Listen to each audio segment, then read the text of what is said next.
আসসালামাইকুম welcome to back to my channel Surbala school. আজকে যে বিষয় নিয়ে আলোচনা করব যে এলএলবি পাস কোর্সকে ইংলিশে লিখতে হবে না বাংলায় লিখতে হবে এবং ইংলিশ জানাটা কতটা জরুরি। খুব ইম্পর্টেন্ট প্রশ্নগুলো আমাকে করেছেন, আজকে তা আনসার দিব। আশা করি আপনাদের ভালো লাগবে। তো ভিডিওটি যদি ভালো লাগে অবশ্যই একটি করে লাইক, কমেন্ট এবং শেয়ার করবেন। পাশে থাকা বেল আইকনটি অবশ্যই ক্লিক করবেন এবং আমার পাশে থাকার জন্য অসংখ্য অসংখ্য ধন্যবাদ। এবং আমার ভিডিওটি অবশ্যই আপনারা শেয়ার করবেন এবং আমার চ্যানেলটি সাবস্ক্রাইব করবেন। গাইস, আমি যে বিষয় নিয়ে আজকে আলোচনা করব যে ল পড়লে কি ইংলিশে এলএলবি পাস কোর্স করলে কি ইংলিশে আনসার দিতে হয় নাকি বাংলা দিতে হয়, প্রশ্নটা কী ধরনের আসে সে বিষয় নিয়ে আলোচনা করব। গাইস, এখানে বাংলা ইংরেজি দুই ধরনের দেওয়া থাকে, তবে আপনাকে বাংলায় আনসার করতে হবে, ইংলিশে না।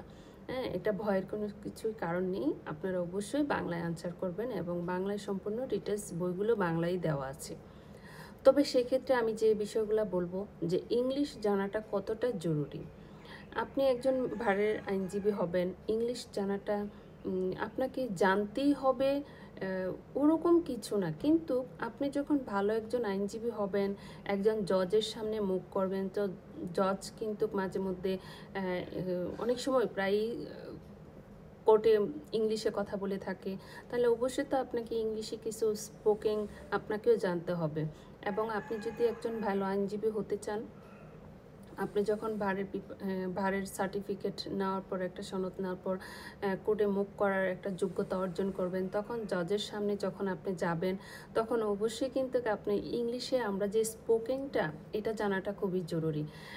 সেক্ষেত্রে আপনি একজন যখন আপনাকে বাংলায় ইংলিশে কোশ্চেন করবে, আপনি তো আর বাংলায় উত্তর দিতে পারবেন না এবং উনি কী বলছে সেটা তো আর আপনি না জানা থাকলে আনসার দিতে পারবেন না। যে জাস্ট পাস কোর্স পড়লাম, আনসার করলাম, পাস করলাম, এতটুকুই কিন্তু সীমাবদ্ধ না। আপনি যখন নিজেকে একটু ভালো আইনজীবী হিসেবে প্রুভ করতে চান, তাহলে অবশ্যই আপনাকে ইংলিশে স্পোকেনটা জানা জরুরি।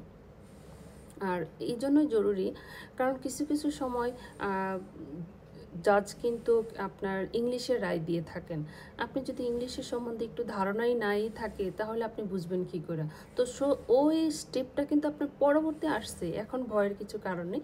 এখন আপনাকে যে প্রথম স্টেপটা পাস করতে হবে সেটা হচ্ছে বাংলায় প্রশ্ন হয় এবং বাংলায় আপনি আনসার দিতে পারবেন। বাংলা ইংলিশ দুটোটাই দেওয়া থাকে, আপনাকে বাংলা পড়ে বাংলায় আনসার দিতে পারবেন। এই ধাপ যখন আপনি পেরিয়ে যাবেন, তো পরবর্তীতে হচ্ছে যে আপনি বার কাউন্সিলের পরীক্ষার জন্য প্রিপারেশন নিতে হবে। ওখানে যখন আপনি উত্তীর্ণ হবেন, তখন যখন কোর্টে চলে যাবেন, তখন আপনাকে ইংলিশের স্পোকেন জানাটা খুবই জরুরি। আপনি একজন ভালো আইনজীবী হবেন, ভালো পারফরমেন্স দেখাতে হবে বা নিজের যোগ্যতাটা ওরকমভাবে প্রেজেন্টেশন করতে হবে, সেই জন্য আপনার ইংলিশ জানাটা জরুরি। আর এমনিতেই আমাদের বাংলাদেশের মধ্যে ইংলিশের প্রায়োরিটি প্রায় 130টা দেশের উপরে দিয়ে থাকে।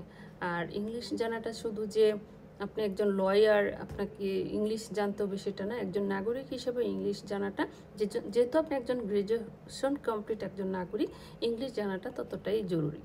Thank you. আসসালামু আলাইকুম।